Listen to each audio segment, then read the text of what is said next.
big ball. Going for the big shot, and he hits it. That's batted into the air, intercepted, and the Bears are going to win it.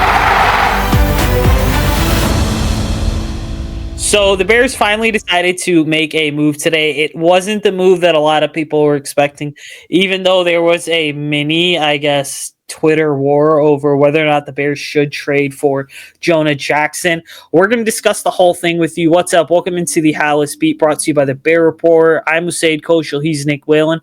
Check us out on Twitter at Usayd Koshul _Nick Whalen. Make sure that you go ahead and subscribe to the YouTube channel as well. See, I don't know about you, because I was at work today when this news broke, and I'm like, all right, like I am not surprised at all that this is the case, because Jonah Jackson was in Detroit for 4 seasons, and quite frankly, with Ben Johnson, by the way, and quite frankly, speaking from a coach's perspective, the reality of it all is very simple, is that this gets to a point where coaches want their guys in the building, and Jonah Jackson was very much a Ben Johnson guy. Yeah, no, 100%, and that's a huge part of this. And going back to when the rumors of Jonah Jackson being on the market, I was against it. Okay. But here's how things changed, y'all. In the past week, we've heard Trey Smith is not going to be on the market. I mean, despite rumors of potentially trading for him, I just don't think he's on the market. And then the Cowboys signed their D tackle today to a massive deal. So those are 2 of the top guys off the market.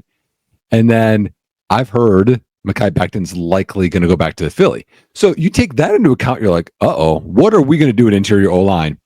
Everyone loves Drew Dahlman. I think they're like throwing roses down, rose petals, and, like trying to like swoon him to go to Chicago, but he could go anywhere. So I think part of this is you're securing yourself a guy that Ben Johnson knows, and someone that is going to give you flexibility in free agency in the draft instead of desperation when you make bad moves, overpay, and you reach for players. And to me, this is really one of those where it's like, okay, so he's set to make like, it's what? I mean, I know the contract numbers better than I do with the amount of tweets you had today.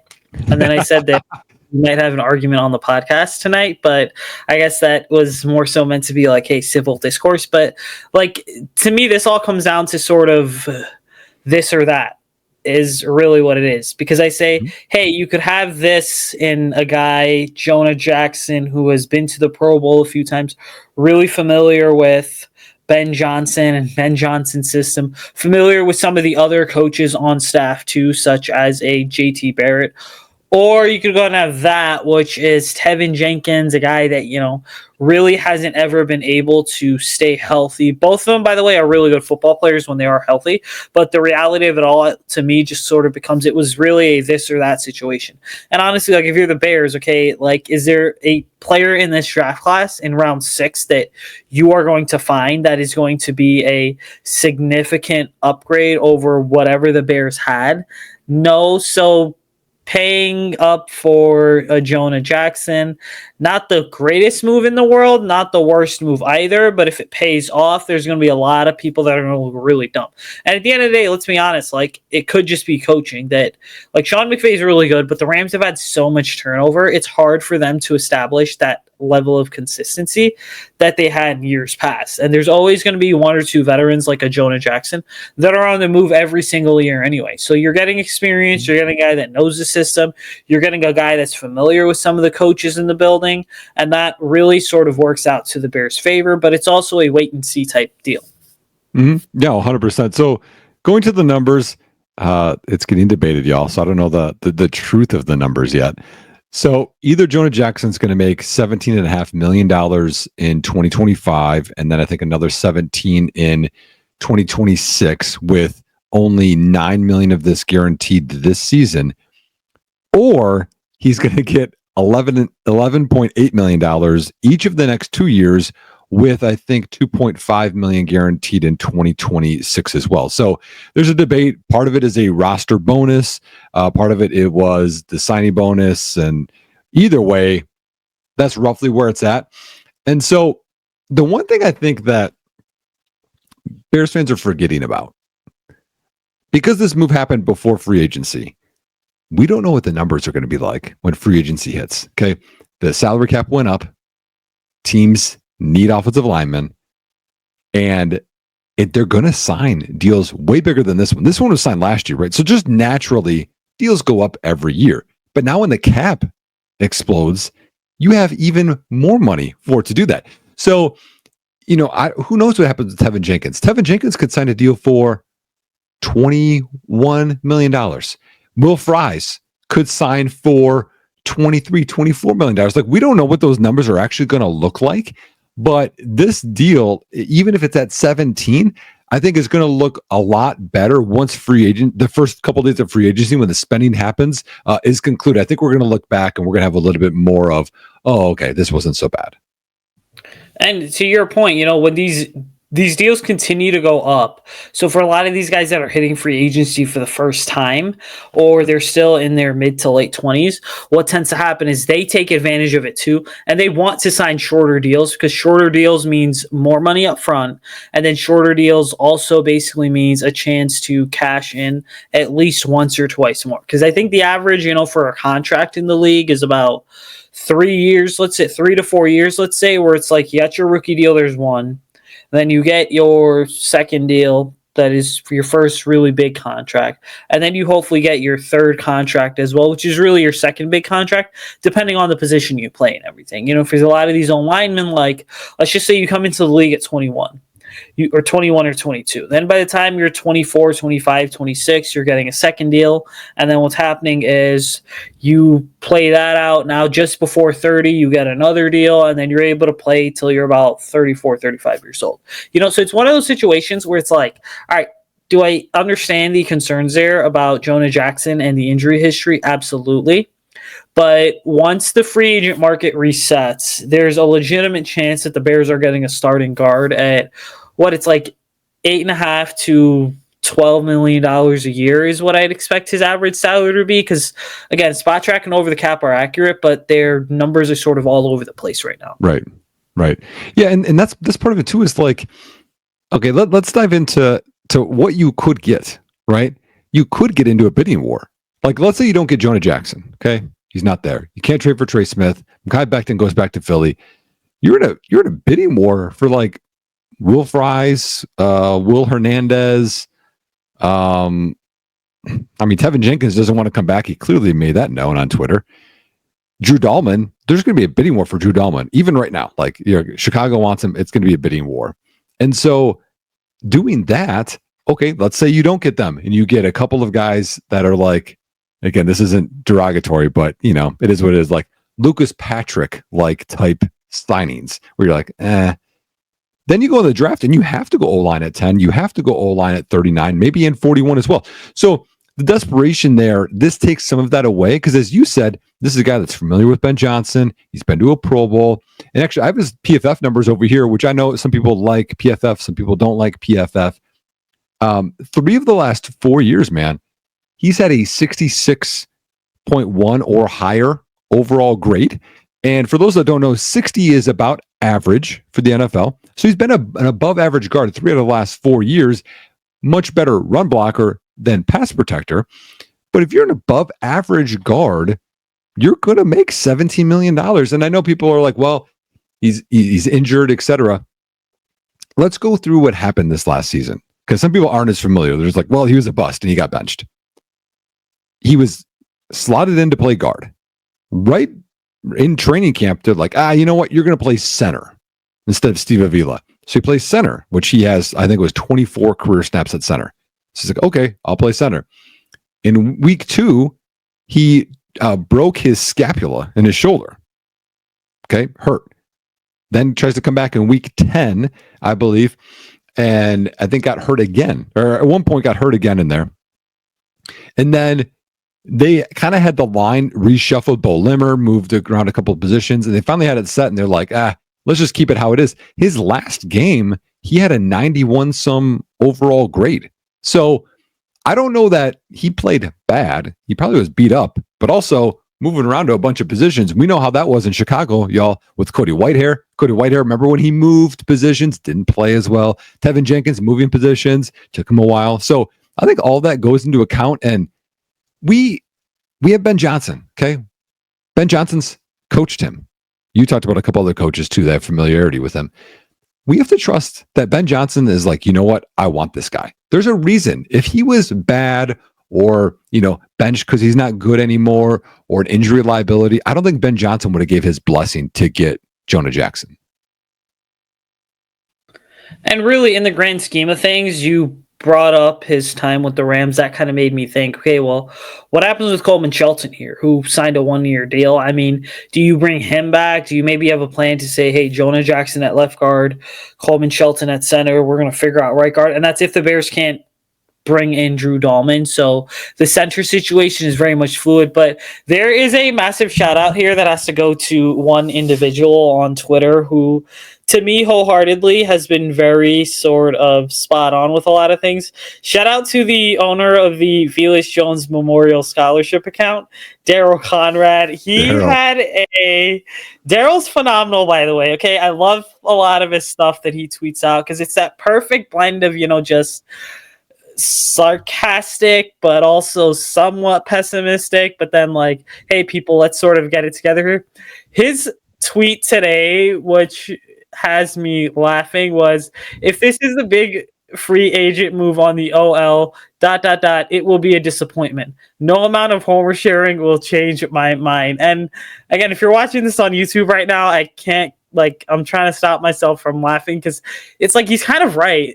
If this does end up being the big move that the Bears were making, then really it's just like, well, why did number one, fans should never have gotten this hyped up, but it's the Bears. You should learn to always be more disappointed rather than, I guess, excited for things. But then also number two, it does bring up the question of, well, if this is your big move, then how does this team approach free agency? Then how does this team approach the draft? And that really, to me, comes down to, well, do you possibly go ahead and say, all right, now we got our big time interior offensive lineman. Now we're just going to draft 2 other guys and hope that it magically works out. And then we can go ahead and reevaluate next year. Or do we go ahead and say, all right, Jonah Jackson's under contract through, I think it's 2026 at this point. So this gives us an opportunity to say, hey, Braxton, you are going the last year of your deal. Go out there, earn your extension. Whoever's playing left guard, center, and right guard, are under contract for, let's just say, the next at least 2 seasons based on 2026 for Jonah Jackson plus 2 rookies. Jonah Wright's got 3 more years or 2 more seasons before the Bears pick up his 5th-year option, right? Well, really they'll pick it up in the 2026 offseason. So next year they start talking contract with him. So now all of a sudden you're in a situation, it's like if it's Jonah Jackson plus 2 guys that you draft at 39 or 41 or 10 and 41 or 10 and 39, whatever it is. Now those guys automatically become your long-term solution to the offensive line. And I have an inkling that some of the guys that they bring in this offseason are not going to be names that fans expect, but that's completely okay because this is all coming down to familiarity plus scheme fit for me, which you guys know me. I mean, scheme fit trumps anything and everything in football. Well, speaking of that, man, I wanted to kind of get into some of this too, where we've had this notion of they're going to get big old linemen, right? That might be the path. Jonah Jackson's 315. Okay. And I know people like Will Fries, right? He's the consolation prize. If you can't get Trey Smith, I know there's Kevin Zeitler. We'll talk about that later. But in terms of a young guy, Will Fries is the guy. Will Fries is 305. And when looking at his PFF, he started a few seasons. He's really only had 1 season of good, and it was last year, and it was 5 games. So that's not a big sample size. Jonah Jackson has proven to be a much better overall player over a big sample size than Will Fries has been. So yeah, there could be, you're talking about how we're going to pencil this stuff together. And I do appreciate Daryl as well. To me, I think you have this new philosophy Chicago could do where you're going to get a lot of guys. Okay. I know people don't want me to bring this up, but Ryan Bates is on the roster. He could start. Jonah Jackson could start at center potentially as well. But getting Jonah Jackson, even if it's for a year, and drafting his replacement to develop and start next year, right? Get Kevin Zeitler and then draft his replacement to start next year. Like the draft and then develop and then don't just throw him to the fire, Chronomagaji. Like, it's just not a good philosophy. Chicago's been very beat up front, so that's not the good thing with Jonah Jackson, but the risk is so small here, man. With so many guys not available in free agency, this is really just a cash risk. The 6th round pick is the one they got for Justin Fields, as you said. I mean, the Bears, well, who are they going to get there? And if we're being honest, in the past, what 6th round pick has ever turned out? In this regime or even the previous regime, it hasn't worked out.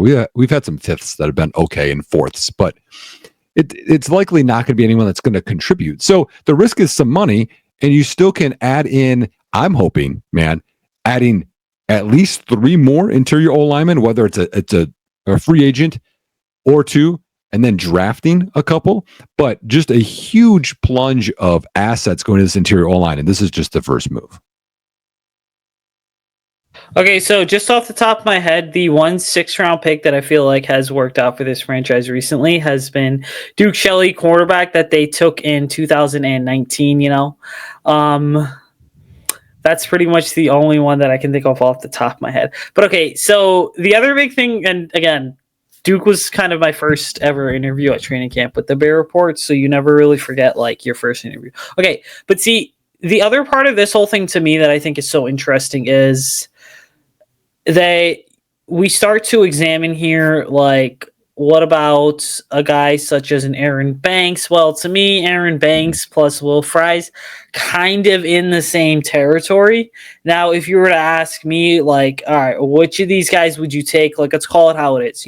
Teams watch other teams around the league to actively scout talent. And, like, the Bears being in the NFC have watched a lot of 49er games over the last couple of years. I mean, Ben Johnson being with the Lions ended up watching a lot of, and even having to scheme against the Lions defense, right? Well, Aaron Banks is 6'5", he's 325, he is a 2nd round pick from 2021. So taking just a few selections after Tevin Jenkins, maybe he's the type of player that it's like, all right, that's what we need, because he has the size there as well as the length, as well as the weight to kind of play to what Ben Johnson wants to do. And then on top of that, you look at a guy that's only 27 years old, and he's started 38 games. So, like, the reality of it there is that Aaron Banks, I don't think, is being talked about enough. Well, that's one. Another thing is, like, Jonah Jackson could be starting for 2 years, too. You're talking about Aaron Banks. They could be starters for multiple years. If you get a Kevin Zeitler, it's a 1-year thing. So I think we're gonna see more of the strategy. We're seeing a little bit of it right now, getting Jonah Jackson. Another thing about just the O-line that I have to give a shout out, you talk about Twitter shout outs here, to Jarvis Redwine on Twitter. He brought this up, and I thought it was something I never thought of. We have 2 coaches, O-line coaches, I believe, that were both just in college. So in terms of this draft, they have probably recruited or talked with O-line coaches that have coached these guys. So it's not just your scouts that are scouting these guys. It's guys that already know maybe their families or have different insights. So in terms of, like, picking O-linemen from this class, we're going to have some different, I think, intel than other teams will have, which is an advantage. So I think there's lots of ways to kind of attack this offensive line. I got to switch gears, though, man. Something I was pretty passionate about recently, and did a lot of research on this, is Khalil Mack. Okay. Khalil Mack news came out. Khalil Mack is open. I don't even know where it came from, by the way, but Khalil Mack's open to returning to Chicago. And then, like, Return of the Mack, love the song, by the way, was just like everyone's, thinking of 2018, that Khalil Mack is not coming through the door. So I gotta walk through this, y'all. I know this is going to be a little bit of pain. I love Khalil Mack when he's with Chicago. This Khalil Mack is a different guy. Okay, so what I did in terms of research is Khalil Mack's going to be 34 for this upcoming season, and I was like, how have sack totals been for players of that era? Because I remember Julius Peppers had some good years, right? But I was like, how about everyone else? So here's what I did. This is a long time. 20 years. Actually, it might be a little bit more than that, but since 2004, because that's the data that I found, I looked at the sack totals, people that had more than 10 sacks and how old they were. And I just like went through the list. And so here are a list of, and I won't go through the whole list. There's a list of some pass rushers that didn't get double-digit sacks after turning 31. Jason Taylor, Dwight Freeney, Von Miller, Clay Matthews Jr., some pretty good guys. And then after turning 32, some guys that didn't get double-digit sack seasons at all. Jared Allen, Hall of Famer, Chicago Bears legend. Simeon Rice, Robert Quinn, Chandler Jones, Joey Porter. They didn't get double-digit sack seasons after age 33. Cam Jordan, which I'll mention here in a bit. DeMarcus Ware, who was amazing in Denver and Dallas. Robert Mathis, James Harrison. And which brings me to this. Here are the only guys. Did you look at this tweet today, man? Yeah, it's one of those that I was like scrolling through and I'm like, okay, this actually makes a lot of sense because it's just further proof that it's like, hey, teams don't evaluate guys based on past production, especially once free agency hits. A lot of it is just like, hey, we know the numbers are really good, but can you do it now with being whatever 5, 6, 7 years old? Because when Khalil Mack had that season with the Bears in 2018, I mean, that was really the start of his prime because it's like he was coming off, the double-digit sack seasons with the Raiders, and then he was also going ahead. He had just gotten paid the $24 million a year, which is obviously freaking chump change now for some of these pass rushers, but it's still really good money, Yeah. So, I'm right. And what's sad with Mack is, and I'll go back here in a second, but like he didn't have double-digit sack seasons with Chicago. He had one. And then it was 8.5, 9, 6, 8. So Khalil Mack, y'all, in the last 6 years had one double-digit sack season. It was 2 years ago. It was 17. It was a lot. That's awesome. But he had 6 this last year. So here are all the players that had double-digit sack seasons after age 33. James Hall, by the way, which was that was like the most outlier person. He only had 2 years of more than 7 sacks.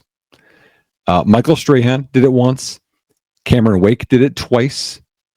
John Abraham did it twice. Julius Peppers did it twice. And Terrell Suggs did it once.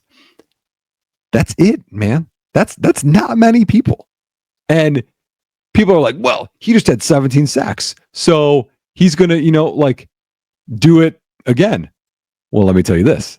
From age 28 to 33, okay, the same stretch where Mack only had one double-digit sack season. Here's how many times those guys had double-digit sacks, like of that outlier group.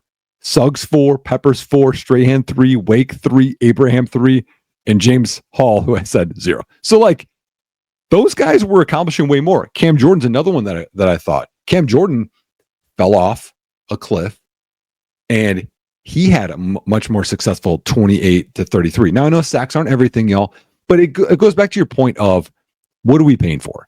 And people are like, well, he'll come at a discount. I'd be shocked if it's less than 20. And I know people don't like my Chase Young takes, which I don't think Chase Young is anything great. They're going to spend money and get a D end. They are. You're not going to cut Walker and hope you get one in the draft. It's too desperate. They're going to bring in somebody. To me, I would rather bring in a guy that's 9 years younger who has more. I would say there's almost better odds Chase Young gets a double-digit sack season than Khalil Mack. And I like Khalil Mack, y'all. But the 28, 27-year-old Khalil Mack isn't walking through that door. And I love Khalil Mack as well, by the way, simply because, for all the interactions that I had with him, I mean, he was just the best about a lot of things, even though he never really wanted to kind of talk to the media, but when he did, he was always great. That was apparent in a lot of his interviews. But really, so, okay, to me, and I had this tweet today, which I think that you liked, and it was, look, if we're going to sit here and we're going to talk about spending money for a pass rusher, why don't we go ahead and do what some of these other teams do, which is go sign Khalil Mack and Chase Young. I mean, you have the funds to go ahead and make it happen. Now, a lot of people are going to be like, okay, well, that's way too much, blah, blah, blah. And I was like, so here's the exact tweet. It was, how about the Bears really start to have some fun and pay both if the money works out? The funds are there to create a legitimate three-headed monster. And again, the thought process behind that is this: is it's like Montez Sweat's under contract for the foreseeable future. Well, Austin Booker, a lot of potential there. I think that was evident on tape. But if you really want to go ahead and start to get this thing going in the right direction, you want to use the Eagles model, you want to use the Chiefs model, then all you have to do is bring in Chase Young on a 3-year deal, let's say, got it? Which is going to be your big free agent signing. Then go ahead and sign Khalil Mack to like a 1 to 2 year deal type thing, easy out after the first year, just to go ahead and say, all right, well, guess what? We now have our legitimate pass rusher on one side.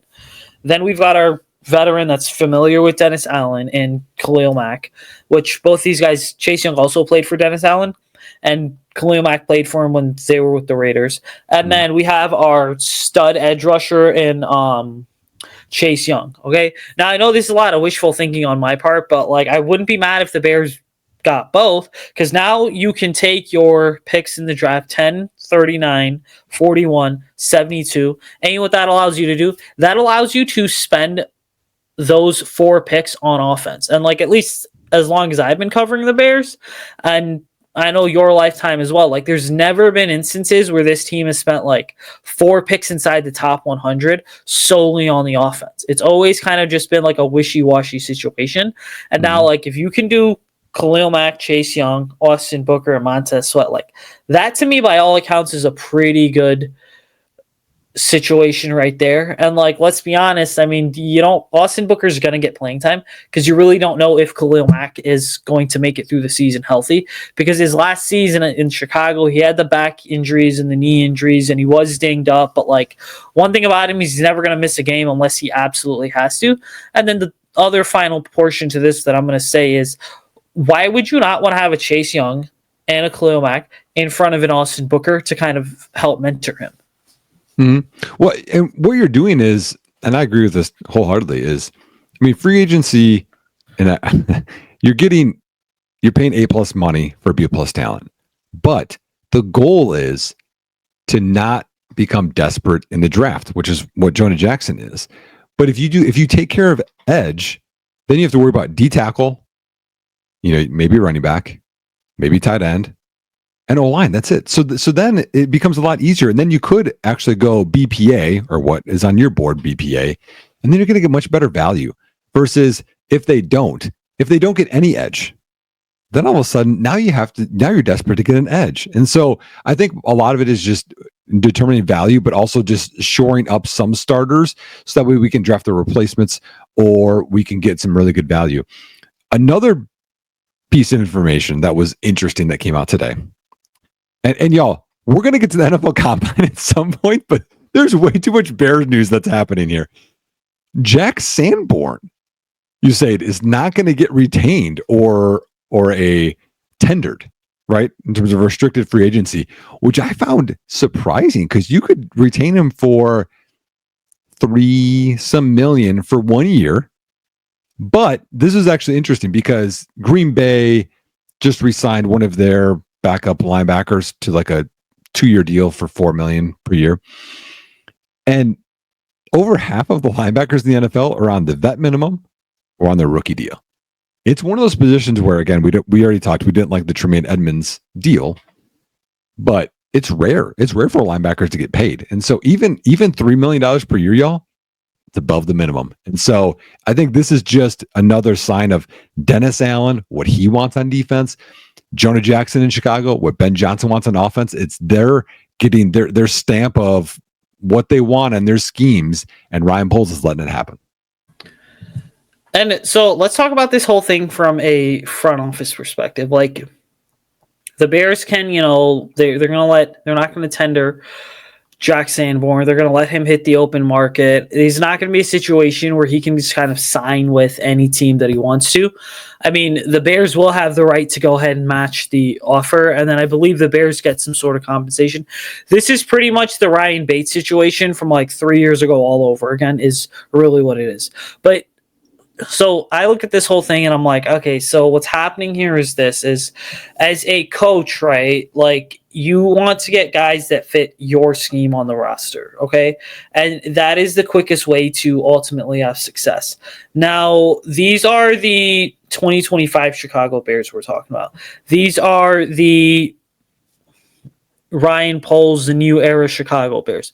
The old Chicago Bears would have kept Jack Sanborn on the roster, signed him to another quick, short deal, and then they would have went ahead and they basically would have said, all right, well, you know what? We are going to have the new defensive coordinator figure this out with players from the old defensive coordinator and the old defensive play caller. Now, all of a sudden, it's that change in terms of, okay, we really believe we can take that next step. We really believe we can win. So now we're going to go ahead and we are going to effectively bring in guys that can go ahead and really play fast now and contribute. But also, if it means moving on from a fan favorite, then so be it. Which I can promise you guys right now, like, they're not thinking of the fans when these decisions are being made. So there's that. But the reality of it is this, is that Dennis Allen's linebackers need to be able to cover the field effectively, and they have to have speed. Now, I'm not saying like a Roquan Smith type speed, but you have to basically be a tackling machine like a TJ Edwards is. And so then the reality of that is that as good as Sanborn was, like, he's very much a Matt Eberflus type player where he's just old school, hard-nosed, physical, but just does not move as well in space as some people think he does. No, 100%. And honestly, like, this approach, it's refreshing to me.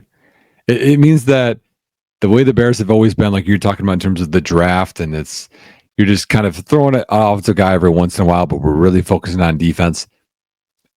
It's a new age Bears, which is great. And I didn't think that Ben Johnson was going to come unless they were going to do something new age. And what they want is different types of players, different types of athletes, different types of offensive linemen even. And so I'm excited, man. I don't love the Jonah Jackson move. I understand it though. And I definitely see how it can be advantageous for the Bears and provide flexibility. The Jack Sanborn move, I don't love, but I understand it. So like, as long as I'm understanding the path that they're taking now in terms of how they're going to rebuild this team, it gives a little bit of sense of calm for me. Plus, I'm just trusting Ben Johnson, which I think we should at this point. To me, it's kind of just like the way things work is that if the Bears make a move, I'm like, okay, cool. If they don't make a move, I'm like, okay, well, whatever, right? Like, they didn't feel like this was the sort of correct move to make for this specific player. But again, it's all a process, and, trading for Jonah Jackson or not tendering Jack Sanborn is basically something where it's kind of just like, well, it is going to be the sort of thing where this roster is far from a finished product. But that's what's going to make March as well as April so incredibly fascinating. Before we get out of this thing, make sure you guys are following us on Twitter at Usayd _Nick Whalen. Check out the Halas beat on YouTube as well. We're on Twitter at Halas Beat. Check out the Bear Report website. A lot of really good stuff there with the Picks for Polls podcast. Like, rate, subscribe, comment. Check out the Bear Report podcast. We will be back on Thursday with hopefully more combine talk. I guess fingers crossed. But if the Bears do something or some sort of mini civil war starts, then I guess we'll have to see from there. But other than that, ladies and gentlemen, bear down and enjoy the rest of your week.